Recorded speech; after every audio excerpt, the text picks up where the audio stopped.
Hello everyone, good morning. আজ দুপুরবেলা আমাদের সমস্ত রান্নাবান্না কমপ্লিট। আর গত কয়েকদিন ধরে তো টানা বৃষ্টি হচ্ছে, আজও তাই। এখানে আমার দিদি পায়েসের চালটা ঘি দিয়ে মাখাচ্ছে, আমার বাবা তার ডিউটি করছে। মানে ও বরাবরই এবারই আসলে আমার বাবাই ওকে 3 বেলা আর কি খাওয়ায়। তো এদিকে হচ্ছে পায়েস রান্না, তোমরা আশা করি এতক্ষণে বুঝেই গেছো। হ্যাঁ, আজ ছিল জন্মদিন আমার বোনের। তো এদিকে দেখো ওকে বাবা খাইয়ে দিচ্ছে, আর এটা আমার আবদারে বেগুনিটা করা হয়েছে। আমি বিরাট ভালোবাসি, কিন্তু জন্মদিনটা ছিল আমার বোনের। এখানে দুজনের মধ্যে ঝামেলা বেঁধেছে, কারণ আমার বোনকে বলেছে একটা বাটি বের করতে, ও এই বাটিটা বের করেছে, তাই নিয়ে আর কি ঝামেলা। এখন হচ্ছে আমার ডিউটি, মানে থালাটা এখানে গোছাবো, আর দিদি ওদিকে বেগুনিটা ভাজছে।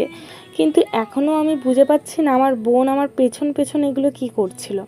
মানে কাজ তো করছিলাম আমি, মানে ও কি করছিল আমি বুঝতে পারছি না। দেখো থালা গোছানো কমপ্লিট, আর ও খাওয়ার জন্য রেডি। ওর অনেকক্ষণ আগেই আর কি খিদে পেয়ে গেছে। এখন তার আগে বেশ কিছু ছবি, তোমরা কেউ ভয় পেও না। বাইরের বৃষ্টিটা মোটামুটি একটু কমেছে, তাই বাইরে আগে 2-3টে ছবি ক্লিপ নিয়ে নিয়েছে, কারণ যখন তখন বৃষ্টি নেমে যাবে। তো একেবারে স্বল্প আয়োজন, কারণ ওর চলছে পরীক্ষা। তো যথারীতি দেখো দুজনে মিলে কি শুরু করেছে। একজন তো ফুল ছিটে নিয়ে এসছে ছোটো মিমির কানে গুজবে বলে, আর একজন তো মুখ দিয়ে বসে আছে। চলো বেশ কিছু ছবি তোলার পরে ও খাওয়া দাওয়া করে চলে গেল। এখন আমরা খাওয়া দাওয়া করতে বসবো। আমার তো অনেকক্ষণ আগে খিদে পেয়ে গেছে, কি আর বলবো। তো যাই হোক, খাওয়া দাওয়া শেষ করে এখন আমরা সন্ধেবেলা কেক কাটতে বসেছি। ওর তো পরীক্ষা চলছে, তার জন্য আর কি কোনো তেমন সেলিব্রেশনের কোনো নেই, মানে ঝুট ঝামেলা আমরা করিনি।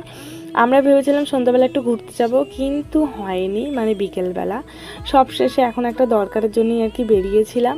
সেই কাজটা মিটিয়ে বাড়ি এসেছি আইসক্রিম নিয়ে, আর বেশ ভালো ছিল আইসক্রিমটা খেতে।